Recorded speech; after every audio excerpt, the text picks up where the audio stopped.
Hi ಎಲ್ಲ ವಿದ್ಯಾರ್ಥಿಗಳಿಗೆ educate Karnataka ಚಾನಲ್ಗೆ ಸ್ವಾಗತ. ಸೆಕೆಂಡ್ PUC ಪ್ರಾಕ್ಟಿಕಲ್ ಎಕ್ಸಾಮ್ನ ಡೇಟ್ಸನ್ನು ಅನೌನ್ಸ್ ಮಾಡಿದ್ರು. ಈಗ ಯಾವಾಗ ಪ್ರಾಕ್ಟಿಕಲ್ ಎಕ್ಸಾಮ್ ಆಗುತ್ತೆ, ಪರ್ಟಿಕ್ಯುಲರ್ ಸ್ಟೂಡೆಂಟ್ಗೆ ಯಾವ ವಿಷಯದ ಪ್ರಾಕ್ಟಿಕಲ್ ಎಕ್ಸಾಮ್ ಯಾವಾಗಿರುತ್ತೆ ಅದನ್ನು ಹೇಗೆ ತಿಳ್ಕೊಳ್ಳೋದು, ಅದಂತರ ಪ್ರಾಕ್ಟಿಕಲ್ ಎಕ್ಸಾಮ್ ನಮ್ಮದೇ ಕಾಲೇಜಲ್ಲಿ ಆಗುತ್ತೆ ಅಥವಾ ಬೇರೆ ಕಾಲೇಜಲ್ಲಿ ಆಗುತ್ತೆ, ನಂತರ ಹಾಲ್ ಟಿಕೆಟ್, ನಂತರ ಈ ವರ್ಷ ಪ್ರಾಕ್ಟಿಕಲ್ ಎಕ್ಸಾಮ್ ಡಿಫಿಕಲ್ಟ್ ಆಗುತ್ತೆ ಯಾಕೆ, ಈ ಎಲ್ಲ ವಿಷಯಗಳನ್ನು ತಿಳಿದುಕೊಳ್ತಾ ಹೋಗೋಣ. ಮೊದಲನೇದಾಗಿ ಈ ಪ್ರಾಕ್ಟಿಕಲ್ ಎಕ್ಸಾಮ್ ಏನಿದೆ ಅದು ನಮ್ಮದೇ ಕಾಲೇಜಲ್ಲಿ ಆಗುತ್ತೆ ಅಥವಾ ಬೇರೆ ಕಾಲೇಜಲ್ಲಿ ಪ್ರಾಕ್ಟಿಕಲ್ ಎಕ್ಸಾಮ್ ಇರುತ್ತೆ. ಇದನ್ನು ತಿಳ್ಕೊಳ್ಳೋದಾದ್ರೆ ಒಂದು ತಾಲೂಕಿನಲ್ಲಿರುವಂತಹ ಕಾಲೇಜ್ಗಳು ಏನಿರುತ್ತೆ ಆ ಎಲ್ಲ ಕಾಲೇಜ್ಗಳಿಗೆ ಸಂಬಂಧಿಸಿದಂತೆ ಒಂದು ಪ್ರಾಕ್ಟಿಕಲ್ ಎಕ್ಸಾಮಿನೇಷನ್ ಸೆಂಟರ್ ಅಂತ ಮಾಡಿರ್ತಾರೆ. ಆ ಪ್ರಾಕ್ಟಿಕಲ್ ಎಕ್ಸಾಮಿನೇಷನ್ ಸೆಂಟರ್ ಕೂಡ ಒಂದು ಕಾಲೇಜೇ ಆಗಿರುತ್ತೆ. ಈಗ ಎಕ್ಸಾಂಪಲ್ಗೆ ಒಂದು ತಾಲೂಕಿನಲ್ಲಿ 5 PUC ಕಾಲೇಜ್ಗಳು ಇದಾವೆ ಅಂತ ತಿಳ್ಕೊಳ್ಳೋಣ. ಅಲ್ಲಿರುವಂತಹ ಒಂದು ಕಾಲೇಜನ್ನ ಏನು ಮಾಡ್ತಾರೆ, ಪ್ರಾಕ್ಟಿಕಲ್ ಎಕ್ಸಾಮಿನೇಷನ್ ಸೆಂಟರ್ ಅಂತ ಸೆಲೆಕ್ಟ್ ಮಾಡಿರ್ತಾರೆ. ಅಲ್ಲಿ ಹೋಗಿ ಎಲ್ಲ ಕಾಲೇಜಿನ ವಿದ್ಯಾರ್ಥಿಗಳು ಕೂಡ ಪ್ರಾಕ್ಟಿಕಲ್ ಎಕ್ಸಾಮನ್ನು ಅಟೆಂಡ್ ಆಗಬೇಕು. ಈಗ ಪ್ರಾಕ್ಟಿಕಲ್ ಎಕ್ಸಾಮಿನೇಷನ್ ಸೆಂಟರ್ ಯಾವ ಕಾಲೇಜ್ ಇದೆ ಅದೇ ಕಾಲೇಜ್ ಸ್ಟಡಿ ಮಾಡ್ತಿರುವಂಥ ವಿದ್ಯಾರ್ಥಿಗಳು ಅವ್ರದ್ದೇ ಕಾಲೇಜಲ್ಲಿ ಪ್ರಾಕ್ಟಿಕಲ್ ಎಕ್ಸಾಮ್ ಬರೆದ ರೀತಿ ಆಗುತ್ತೆ.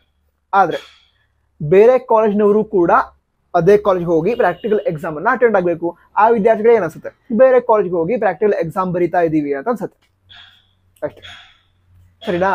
ನಂತರ ಈಗ ನಿಮ್ಮದೇ ಕಾಲೇಜ್ ಆಗಿರಲಿ ಅಥವಾ ಬೇರೆ ಕಾಲೇಜ್ ಆಗಿರಲಿ, ಎಕ್ಸಾಮ್ಗೆ ಚೆನ್ನಾಗಿ ಪ್ರಿಪೇರ್ ಆದರೆ ಎಕ್ಸಾಮ್ ಚೆನ್ನಾಗಿ ಅಟೆಂಡ್ ಮಾಡಿ 30 ಔಟ್ ಆಫ್ 30 ಸ್ಕೋರ್ ಮಾಡಬಹುದು.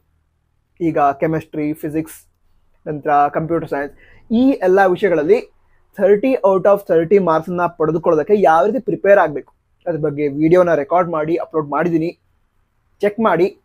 ಇದೇ ಚಾನಲ್ ಇದೆ, ಹಾಗೆ ವಿಡಿಯೋಗಳ ಲಿಂಕನ್ನು ಡಿಸ್ಕ್ರಿಪ್ಷನ್ ಅದೇ ರೀತಿ ಟಾಪ್ ಬಾಕ್ಸಲ್ಲೂ ಕೂಡ ಕೊಟ್ಟಿರ್ತೀನಿ.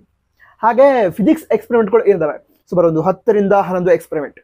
ಆ ಎಕ್ಸ್ಪೆರಿಮೆಂಟನ್ನು ಯಾವ ರೀತಿ ಮಾಡೋದು, ಸರ್ಕ್ಯೂಟ್ ಕನೆಕ್ಷನ್ ಯಾವ ರೀತಿ ಮಾಡೋದು, ರೀಡಿಂಗನ್ನು ಯಾವ ರೀತಿ ತೆಗೆದುಕೊಳ್ಳೋದು, ರಿಸಲ್ಟನ್ನು ಯಾವ ರೀತಿ ಬರೆಯೋದು, ಈ ಎಲ್ಲ ವಿಷಯಗಳನ್ನು ಎಕ್ಸ್ಪ್ಲೇನ್ ಮಾಡಿ ವಿಡಿಯೋಗಳನ್ನು ಅಪ್ಲೋಡ್ ಮಾಡಿದ್ದೀನಿ.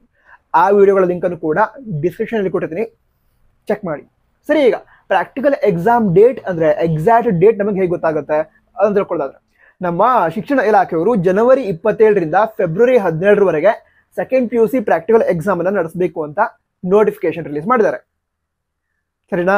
ಈಗ ಈ ನೋಟಿಫಿಕೇಶನ್ ಅನ್ನ ಕರ್ನಾಟಕ ರಾಜ್ಯದಲ್ಲಿರುವಂತಹ ಎಲ್ಲ PU ಕಾಲೇಜ್ಗಳು ಕೂಡ ಫಾಲೋ ಮಾಡ್ತಾರೆ. ಈಗ ಈ ಪ್ರಾಕ್ಟಿಕಲ್ ಎಕ್ಸಾಮ್ಗೆ ಸಂಬಂಧಿಸಿದಂತೆ ಒಬ್ಬ ಪರ್ಟಿಕ್ಯುಲರ್ ಸ್ಟೂಡೆಂಟ್ ಇದ್ದಾರೆ. ಈಗ ನಿಮಗೆ ಯಾವಾಗ ಫಿಸಿಕ್ಸ್ ಪ್ರಾಕ್ಟಿಕಲ್ ಎಕ್ಸಾಮ್ ಆಗುತ್ತೆ, ಕೆಮಿಸ್ಟ್ರಿ ಪ್ರಾಕ್ಟಿಕಲ್ ಎಕ್ಸಾಮ್ ಯಾವ ಡೇಟ್ಗೆ ಆಗುತ್ತೆ, ಹಾಗೆ ಬಯಾಲಜಿ ಪ್ರಾಕ್ಟಿಕಲ್ ಎಕ್ಸಾಮ್ ಯಾವ ಡೇಟ್ಗೆ ಆಗುತ್ತೆ, ಅದೇ ರೀತಿ 2 hours ಟೈಮ್ ಇರುತ್ತೆ. ಅದಕ್ಕೋಸ್ಕರ ಯಾವ ಟೈಮಿಂಗ್ಗೆ ಆಗುತ್ತೆ ಈ ಎಲ್ಲ ಡೀಟೇಲ್ಸ್ ಅನ್ನ ವಿದ್ಯಾರ್ಥಿಗಳು ಹೇಗೆ ತಿಳಿದುಕೊಳ್ಬೋದು ಅಂತ ಹೇಳಿದ್ರೆ, ನಿಮ್ಮ ಕಾಲೇಜ್ನ ನೋಟಿಸ್ ಬೋರ್ಡ್ ಏನಿರುತ್ತೆ ಅದ್ರ ಮೇಲೆ ರಿಜಿಸ್ಟರ್ ನಂಬರ್ನ ಹಾಕ್ತಾರೆ. ಇಂತಹ ರಿಜಿಸ್ಟರ್ ನಂಬರಿಂದ ಈ ರಿಜಿಸ್ಟರ್ ನಂಬರ್ ವರೆಗಿನ ವಿದ್ಯಾರ್ಥಿಗಳು ಅವರು ಇಂತಹ ಟೈಮಿಂಗ್ಗೆ ಇಂತಹ ಡೇಟ್ಗೆ ಪ್ರಾಕ್ಟಿಕಲ್ ಎಕ್ಸಾಮ್ ಬರಿಬೇಕು ಅಂತ ತಿಳಿಸಿರ್ತಾರೆ. ಆ ಟೈಮಿಂಗ್ ಹಾಗೆ ಡೇಟ್ ಏನಿರುತ್ತೆ ಅದನ್ನ ಬರೆದಿಟ್ಕೊಳ್ಳಿ. ಅದಂತರ ನಿಮ್ಮ ಬ್ಯಾಚ್ನ ವಿದ್ಯಾರ್ಥಿಗಳು ಯಾರು, ಬೇರೆ ವಿದ್ಯಾರ್ಥಿಗಳು, ಸೊ ಅವ್ರು ಯಾರು ಅಂತ ತಿಳ್ಕೊಂಡು ಅವ್ರ ಹತ್ರ ಕೂಡ ಮಾತಾಡಿ ಇಟ್ಕೊಂಡಿರಿ. ಟೈಮಿಂಗ್ ಆಗಿರ್ಬೋದು, ನಂತರ ಎಷ್ಟು ಗಂಟೆಗೆ ಹೋಗೋಣ ಅದೆಲ್ಲ ಮಾತಾಡಿ ಇಟ್ಕೊಂಡ್ರಿ. ಇದರಿಂದ ಏನಾಗುತ್ತೆ ಅಂತ ಹೇಳಿದ್ರೆ, ಅಕಸ್ಮಾತ್ ಆಗಿ ನಿಮಗೆ ಕರೆಕ್ಟಾಗಿ ನೆನಪು ಆಗಿಲ್ಲ ಅಂತ ಹೇಳಿದ್ರೆ ನಿಮ್ಮ ಫ್ರೆಂಡ್ಸ್ ನಿಮ್ಗೆ ಹೇಳ್ಬೋದು, ಪ್ರಾಕ್ಟಿಕಲ್ ಎಕ್ಸಾಮ್ ಇದೆ, ಇನ್ನೂ ರೆಡಿ ಆಗಿಲ್ವಾ, ರೆಡಿ ಆಗೋ ಹೋಗೋಣ, ಆ ರೀತಿ ಫ್ರೆಂಡ್ಸ್ ಹೇಳ್ಬೋದು, ಸರಿನಾ? ಅದಕ್ಕೋಸ್ಕರ ಈ ಪ್ರಾಕ್ಟಿಕಲ್ ಎಕ್ಸಾಮ್ ಡೇಟ್ಸ್ ಏನಿದೆ ನಿಮ್ಮ ಕಾಲೇಜ್ನ ನೋಟಿಸ್ ಬೋರ್ಡ್ನಿಂದ ತಿಳಿದುಕೊಳ್ಳಿ. ಈಗ ಈ ಪ್ರಾಕ್ಟಿಕಲ್ ಎಕ್ಸಾಮ್ ಏನಿರುತ್ತೆ ಅದಕ್ಕೆ ಹಾಲ್ ಟಿಕೆಟ್ ಕೊಡ್ತಾರೆ. ಅಂದ್ರೆ ಈಗ ಫೈನಲ್ ಎಕ್ಸಾಮ್ ಏನಿದೆ ಅದಕ್ಕೆ ಬೇರೆ ಹಾಲ್ ಟಿಕೆಟ್ ಕೊಡ್ತಾರೆ, ಆದ್ರೆ ಈ ಪ್ರಾಕ್ಟಿಕಲ್ ಎಕ್ಸಾಮ್ ಏನಿದೆ ಅದಕ್ಕೆ ರಿಲೇಟೆಡ್ ಕೂಡ ಒಂದು ಹಾಲ್ ಟಿಕೆಟ್ ಕೊಟ್ಟಿರ್ತಾರೆ. ಪ್ರಾಕ್ಟಿಕಲ್ ಎಕ್ಸಾಮ್ಗೆ ಹೋಗ್ಬೇಕಾದ್ರೆ ಆ ಹಾಲ್ ಟಿಕೆಟ್ ಏನಿದೆ ಅದನ್ನು ಮರೀದೆ ತೆಗೆದುಕೊಂಡು ಹೋಗಿ, ಸರಿನಾ? ಅದ್ರ ನಂತರ ಈ ವರ್ಷ ಪ್ರಾಕ್ಟಿಕಲ್ ಎಕ್ಸಾಮ್ ಡಿಫಿಕಲ್ಟ್ ಆಗತ್ತೆ ಅಥವಾ ಸ್ಟ್ರಿಕ್ಟ್ ಆಗಿ ಎವ್ಯಾಲ್ಯೂಯೇಟ್ ಮಾಡ್ತಾರೆ ಅಂತ ಹೇಳಿದೆ. ಯಾಕೆ ಹಾಗೆ ಹೇಳಿದೆ ಅಂತ ಹೇಳಿದ್ರೆ, ಆ ನೋಟಿಫಿಕೇಶನ್ ಅನ್ನ ಏನು ರಿಲೀಸ್ ಮಾಡಿದ್ರು ಪ್ರಾಕ್ಟಿಕಲ್ ಎಕ್ಸಾಮ್ ಬಗ್ಗೆ, ಅದರಲ್ಲೇ ಮತ್ತೊಂದು ವಿಚಾರವನ್ನು ಕೂಡ ಹೇಳಿದ್ದಾರೆ. ಏನು ಅಂತ ಹೇಳಿದ್ರೆ, ಹಿಂದಿನ ವರ್ಷಗಳಲ್ಲಿ ಈ ಕೆಲವು ವಿದ್ಯಾರ್ಥಿಗಳು ಏನು ಮಾಡ್ತಾರೆ, ಈಗ ಫೈನಲ್ ಥಿಯರಿ ಎಕ್ಸಾಮ್ ಏನಿರುತ್ತೆ 70 ಮಾರ್ಕ್ಸ್ನ ಎಕ್ಸಾಮ್, ಫಿಸಿಕ್ಸ್ ಆಗಿರ್ಬೋದು, ಕೆಮಿಸ್ಟ್ರಿ ಆಗಿರ್ಬೋದು, ಬಯಾಲಜಿ, ಕಂಪ್ಯೂಟರ್ ಸೈನ್ಸ್ ಯಾವುದಾಗಿರ್ಬೋದು, 70 ಮಾರ್ಕ್ಸ್ನ ಎಕ್ಸಾಮ್ ಏನಿದೆ ಅದರಲ್ಲಿ 21 ಮಾರ್ಕ್ಸ್ ಪಾಸಿಂಗ್ ಮಾರ್ಕ್ಸ್ ಆಗಿರುತ್ತೆ. ಆ ಪಾಸಿಂಗ್ ಮಾರ್ಕ್ಸ್ ಕೂಡ ಪಡೆದುಕೊಂಡಿರಲ್ಲ ಥಿಯರಿ ಎಕ್ಸಾಮ್ನಲ್ಲಿ, ಸರಿನಾ? ಆದರೆ ಪ್ರಾಕ್ಟಿಕಲಲ್ಲಿ 30ಗೆ 30 ಮಾರ್ಕ್ಸ್ ಸಿಕ್ಕಿರುತ್ತೆ. ಈ ರೀತಿ ಆಗೋದಕ್ಕೆ ಸಾಧ್ಯ ಇದೆಯಾ ಅಂದರೆ, ಒಬ್ಬ ವಿದ್ಯಾರ್ಥಿ ಥಿಯರಿ ಎಕ್ಸಾಮಲ್ಲಿ ಪಾಸ್ ಆಗ್ತಿಲ್ಲ, ಅವನಿಗೆ ಪ್ರಾಕ್ಟಿಕಲಲ್ಲಿ ಔಟ್ ಆಫ್ ಮಾರ್ಕ್ ಬರ್ತಾ ಇದೆ.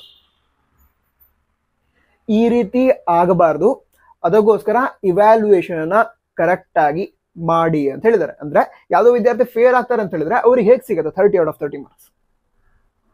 ಸೊ ಆ ಒಂದು ಪ್ರಶ್ನೆಯನ್ನ ನಮ್ಮ ಶಿಕ್ಷಣ ಇಲಾಖೆಯಲ್ಲಿ ಇಟ್ಕೊಂಡು ಸ್ಟ್ರಿಕ್ಟ್ ಆಗಿ ಇವ್ಯಾಲ್ಯೂಯೇಟ್ ಮಾಡಿ ಅಂತ ಹೇಳಿದ್ದಾರೆ. ಅದಕ್ಕೋಸ್ಕರ ಸ್ವಲ್ಪ ಸ್ಟ್ರಿಕ್ಟ್ ಆಗಿ ಆಗತ್ತೆ.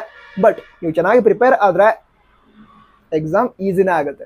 ನಂತರ ಈ ಪ್ರಾಕ್ಟಿಕಲ್ ರೆಕಾರ್ಡ್ ಏನಿದೆ ಅದಕ್ಕೆ 6 ಮಾರ್ಕ್ಸ್ ಇರುತ್ತೆ. ಅದಕ್ಕೋಸ್ಕರ ಆ ಪ್ರಾಕ್ಟಿಕಲ್ ರೆಕಾರ್ಡನ್ನು ಕರೆಕ್ಟಾಗಿ ರೆಡಿ ಮಾಡಿಕೊಂಡು ತೆಗೆದುಕೊಂಡು ಹೋಗಿ. ಯಾಕಂತ ಹೇಳಿದ್ರೆ ಆ ಪ್ರಾಕ್ಟಿಕಲ್ ರೆಕಾರ್ಡ್ ಕರೆಕ್ಟಾಗಿ ಇಟ್ಕೊಂಡು ನಿಮ್ಮ ಲೆಕ್ಚರರ್ಸ್ ಹಾಗೆ ಪ್ರಿನ್ಸಿಪಲ್ರು ಅವರ ಸಿಗ್ನೇಚರ್ ತೆಗೆದುಕೊಂಡು ಎಕ್ಸಾಮ್ ಹಾಲ್ಗೆ ತೆಗೆದುಕೊಂಡು ಹೋದ್ರೆ ಅಂತ ಹೇಳಿದ್ರೆ 6 ಮಾರ್ಕ್ಸ್ ಸಿಕ್ತು ನಿಮ್ಗೆ. ಎಕ್ಸಾಮ್ ಹಾಲ್ಗೆ ಹೋಗ್ಬೇಕಾದ್ರೆ ನಿಮ್ಮ ಕೈಯಲ್ಲಿ 6 ಮಾರ್ಕ್ಸ್ ಇದೆ ಆಲ್ರೆಡಿ. ಅದು ಒಂದು ರೀತಿ ಕಾನ್ಫಿಡೆನ್ಸ್ ಅನ್ನ ನೀಡುತ್ತೆ. 6 ಮಾರ್ಕ್ಸ್ ಆಲ್ರೆಡಿ ಸಿಕ್ಕಿದೆ, ನಂತರ ಬಾಕಿ ಇರೋ ಮಾರ್ಕ್ಸ್ ಅನ್ನ ಪಡೆದುಕೊಳ್ಬೇಕು. ನನ್ನಿಂದ ಸಾಧ್ಯ ಆದಷ್ಟು ಹೆಚ್ಚು ಮಾರ್ಕ್ಸ್ ಅನ್ನ ಪಡೆದುಕೊಳ್ಬೇಕು. ಅದನ್ನ ಗಮನದಲ್ಲಿ ಇಟ್ಕೊಂಡು ಪ್ರಿಪರೇಷನ್ ನಡೆಸಿ ಹಾಗೆ ಎಕ್ಸಾಮ್ ಹಾಲ್ಗೆ ಹೋಗಿ. ಎಕ್ಸಾಮ್ ಚೆನ್ನಾಗಾಗತ್ತೆ. ಸ್ಟ್ರಿಕ್ಟ್ ಆದ್ರೂ ಕೂಡ ನೀವು ಚೆನ್ನಾಗಿ ಪ್ರಿಪೇರ್ ಆದ್ರೆ ಮಾರ್ಕ್ಸ್ ಕೂಡ ಚೆನ್ನಾಗೇ ಬರುತ್ತೆ. ಅಂದ್ರೆ ನಿಮ್ಮ ಎಬಿಲಿಟಿ ಮೇಲೆ 30 ಔಟ್ ಆಫ್ 30 ಸ್ಕೋರ್ ಮಾಡಿ. It's easy. All the best. ಜೈ ಹಿಂದ್. ವಂದೇ ಮಾತರಂ.